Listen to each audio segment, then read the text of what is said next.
to me, and that was then. I said to him, you can't always get what you want. No, you can't. Hi, and welcome to our last principles that we're going to look at. We're going to do 3 here. Those of you in macro, these pertain to you specifically. If you're in micro and you want to just go ahead and read the book, that's perfectly fine. You don't necessarily have to look at these particular tactics, but sometimes they make more sense when you look at the broader context overall. So here we're going to look at principles 8, 9, and 10, which are more macro in focus. So we're going to talk about the ability to produce goods and services and why that's so important in an economy. We'll talk a little bit about the Federal Reserve's role in terms of printing money, and then the short-run trade-off between inflation and unemployment, and we'll talk about why that is. Okay, so when we talk about a standard of living, how well we are off. Now, this is an interesting graphic, and it talks about the global living standards. And these are percent changes. So from 19 to 21, and then where we started versus where we ended up. What we know overall is that in the United States, we can say there's about $65,000 in average income. Again, remember efficiency and equality. That doesn't mean everyone earns that. That's just the average. And if you look at a country like Nigeria, it's much lower. Average income has been growing. However, when you look at the Human Development Index, how we're harnessing that growth, you can see that we're actually kind of flat overall when you look at the United States. Whereas other countries, such as Venezuela, because of their inflation, places like the former Soviet Union, and so on. Whereas if you look at Australia, they tend to be doing much better. The living standard today is 8 times higher than 100 years ago, so that's kind of nice. But we're losing ground year over year, as this graphic shows from The Economist. So what we look at in terms of our standard of living is the idea of productivity. The simplest way to look at productivity is outputs divided by inputs. We could look at labor productivity, which if you're in macro, we will definitely do. We don't really look at multi-factor productivity because it's a little bit beyond our course. But the higher the productivity, it means that we're really effectively using those scarce resources to get the most out of them. So let's take a look. Again, it is a really important determinant. And when we talk about those resources or those inputs, this is basically how it will look. The output is going to be our gross domestic product, which we'll learn about in chapter 24, divided by our inputs. And our inputs will be our resources. Could be land, labor, capital, could be all of them together. So our resources. This will give us a measurement of productivity. And the higher that it is, the better it is, because it says that we're really utilizing those scarce resources to the best of their ability. Here's an example from a problem. Remember, productivity is output divided by input. Okay. Average worker needed 25 hours to produce 40 units. So this would be a resource. Our resource here is labor, and our output would be 40 units. In that same country in 2008, the average worker needed 40 hours, there's our labor, to produce 60 units of output. That is our output. In that country, the productivity of the average worker. Now, this is what's interesting, is they're asking you for a percentage change. You're going to see this a lot in our course. I should write a percentage change, delta meaning change. Now a percent change, and you're going to do it a lot here, is going to be the recent minus the previous. Do that first. Divide that by then the previous. You'll see an example here. So let's look at this. In 1998, we're going to calculate productivity first.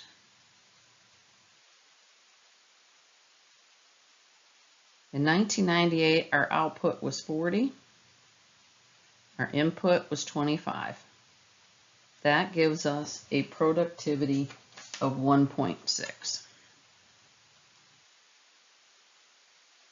In 2008, we had an output of 68. We had an input of 40. And that gives us 1.7. Now, we're not going to, notice these say percent. So we're not going to pick A right away because we need to do another step. And that is calculate the percent change. We're going to take the most recent thing, which would be 2008 at 1.7. We're going to subtract 1.6 to give us 0.1. We're going to divide that whole thing then by 1.6.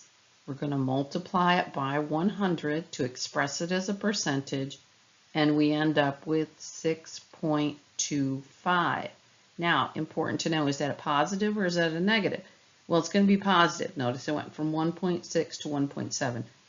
So positive 6.25%. So the right answer here is going to be D.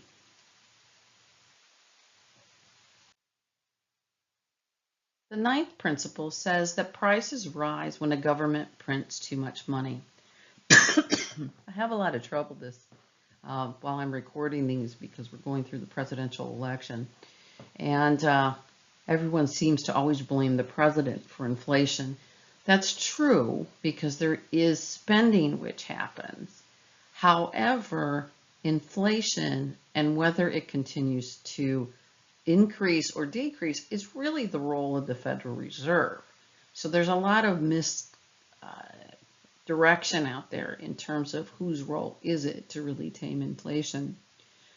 Inflation is basically as, in a longer term, as we increase the money supply in an economy. That might be things like stimulus packages. It might be things like low interest rates. So as we increase the money supply, the value of money decreases and the price level increases. So decrease in the value of $1. Which leads to an increase in the price level, which would be the consumer price index. You're going to study these very in depth, so this is a very big, broad brushstroke here. High inflation does impose a lot of cost, not only monetarily, but opportunity cost, because if you're searching around for the best deals, not only the time spent searching, but the time going from place to place to determine what the best price is. The goal of economic policy makers, and again, yes, the president has a part of this, as does Congress, as does the Senate, because they pass spending packages. And if you're getting a tax rebate, you might say, woohoo, yay. But that's going to create some inflation in the economy because the money supply increases. Now, so there's not only the executive branch, the legislative branch,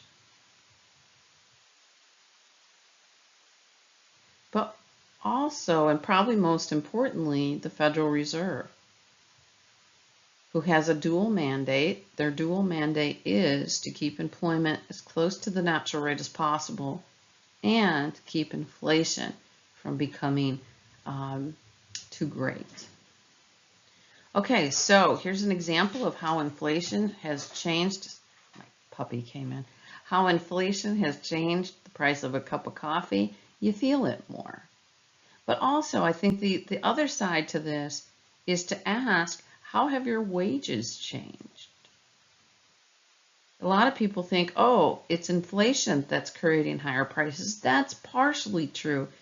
But if the person serving your coffee is now making a livable wage as opposed to what they made in 1970, you can see that much of this price increase could be caused from wages,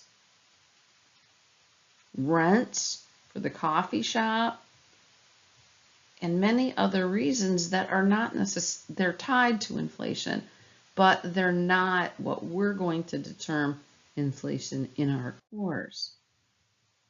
In the long run, the more money that we have in the government, then the lower the value of that money. So what the Fed does is they try to ensure we have the right money in the money supply through monetary policy, which you're going to study a lot in the macroeconomics course. The 10th principle says that society faces a short-run trade-off between inflation and unemployment. And I decided to pull up the American Rescue Plan, which we used for COVID, which really did contribute a lot of to our public debt. So here was one that maybe not a lot of people know, that $1,400 per person checks were sent out after COVID if you qualified for the American Rescue Plan. So what was the effect of giving these checks? So the first effect of giving these checks is it's going to increase the money supply. It's going to create some inflation. And we're still living in now, I'm recording this in 2024, we're still living with a lot of that inflation that happened because of the American Rescue Plan. However, it doesn't mean we shouldn't have done it, because people could continue to contribute to the economy if we were extending unemployment.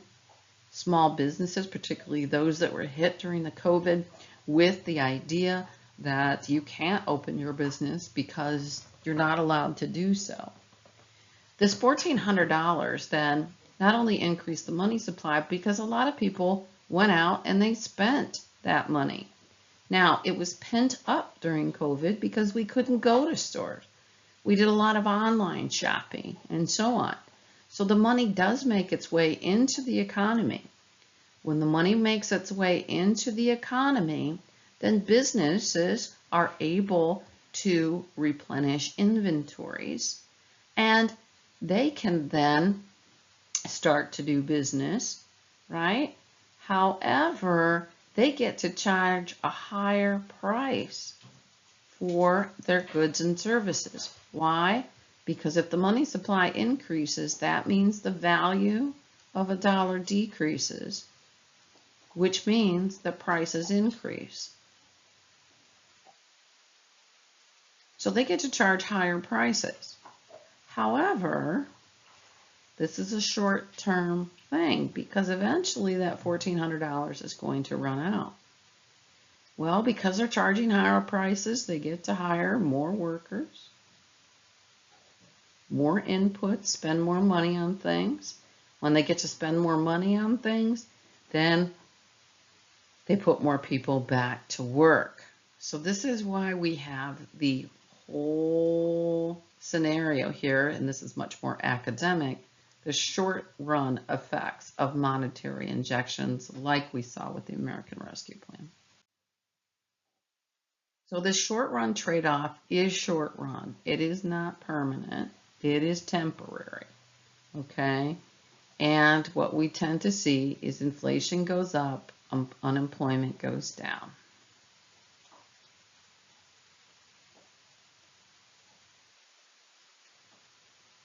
Now, once employment catches up, we don't want to be left with that higher inflation. And that's kind of what we're seeing right now here in 2024. Okay, now you can go ahead to the quizzes and homework, And always ask me questions. Email me. Give me a screenshot, and I will help you to the best of my ability. Thank you, and I hope you enjoyed Chapter 1.